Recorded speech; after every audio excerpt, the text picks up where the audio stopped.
Hello, this is Dr. Do again. This video is Outside of Medicine. Continue the viewing histories reading.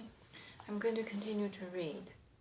So they struck him down together with his sons and his whole army, leaving them no survivors, and they took possession of his land. Balak summons Balaam, chapter 22. Then the Israelites traveled to the plain of Moab and camped along the Jordan across from Jericho. Now Balak, son of Zippor, saw all the Israelites had done to the Amorites, and Moab was terrified because there were so many people. Indeed, Moab was filled with dread because of the Israelites. The Moabites said to the elder of Midian, "This horde is going to hack up everything around us, as an ox licks up the grass of the field."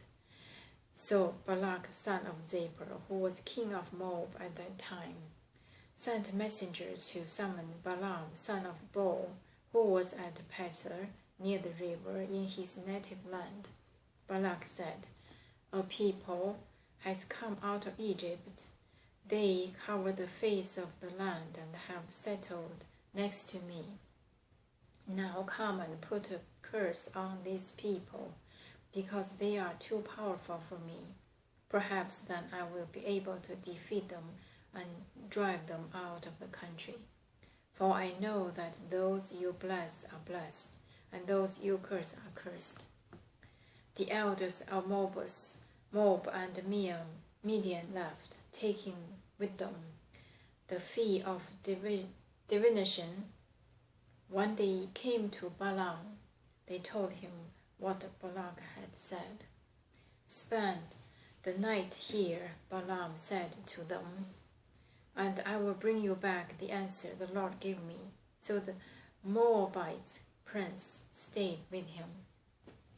God came to Balaam and asked, "Who are these men with you?"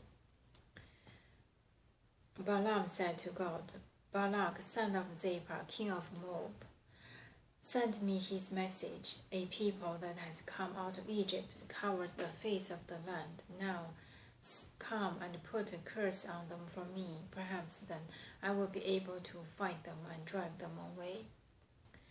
But God said to Balaam, "Do not go with them. You must not put a curse on these people, because they are blessed." The next morning, Balaam got up and said to Balak's prince, "Go back to your own country, for the Lord had refused to let me go with you." So the Moabite prince returned to Balak and said, "Balaam refused to come with us."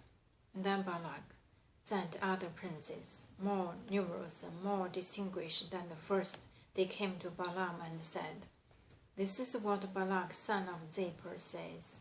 Do not let anything keep you from coming to me, because I will reward you handsomely and do whatever you say. Come and put a curse on these people for me." But Balaam answered them, "Even if Balak gave me his palace filled with silver and gold, I couldn't do anything great or small to go beyond the command of the Lord my God. Now stay here tonight as the others did, and I will find out what else the Lord will tell me."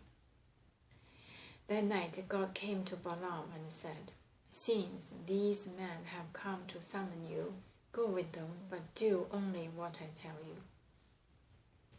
Balaam's donkey. Balaam got up in the morning, saddled his donkey, and went with the princes of Moab. But God was very angry when he went, and the angel of the Lord stood in the road to oppose him. Balaam was riding on his donkey, and his 2 servants were with him. When the donkey saw the angels of the Lord standing in the road with a drawn sword in his hand, she turned off the road into a field. Balaam bid her to get her back on the road.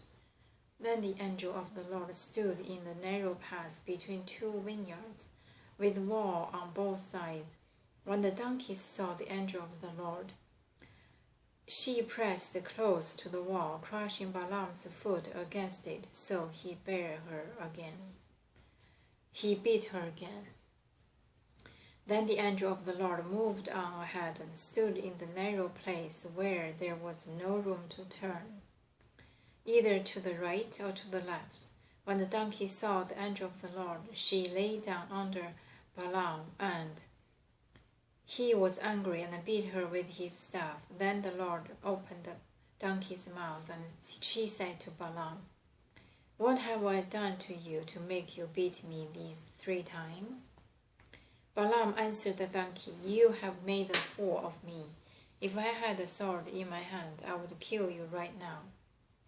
The donkey said to Balaam, "Am I not your own donkey, which you have always ridden to this day? Have I been in the habit of doing this to you?" "No," he said. Then the Lord opened Balaam's eyes, and he saw the angel of the Lord standing in the road with his sword drawn. So he bowed low and fell face down. The angel of the Lord asked him, "Why have you beaten your donkey these 3 times? I have come here to oppose you, because of your path is a reckless one before me. The donkey saw me and turned away from me these 3 times. If she had not turned away, I would certainly have killed you by now, but I would have spared her." Balaam said to the angel of the Lord, "I have sinned. I did not realize you were standing in the road to oppose me. Now, if you are displeased, I will go back." The angel of the Lord said to Balaam, "Go with the man, but speak only what I tell you." So Balaam went with the princes of Balak. When Balak heard that Balaam was coming, he went out to meet him at the Moabite town on the Arnon border, at the edge of his territory. Balak said to Balaam, "Did I not send you an urgent summons? Why didn't you come to me? Am I really not able to reward you?" "Well, I have come to you now," Balaam replied, "but can I say just anything? I must speak only what God put in my mouth." Then Balaam went with Balak to Kiriath-Huzoth. Balak sacrificed cattle and sheep and gave some to Balaam and the princes who were with him. The next morning Balak took Balaam up to Bamoth Baal, and from there he saw part of the people. Balaam's first oracle, chapter 23. Balaam said, "Build me 7 altars here and prepare 7 bulls and 7 rams for me." Balak did as Balaam said, and the 2 of them offered a bull and a ram on each altar. Then Balaam said to Balak, "Stay here beside your offering while I go aside. Perhaps the Lord will come to meet with me. Whatever he reveals to me, I will tell you." Then he went off to a barren height. God met with him, and Balaam said, "I have prepared 7 altars, and on each altar I have offered a bull and a ram." Going to stop here today and continue next time. Thank you for watching.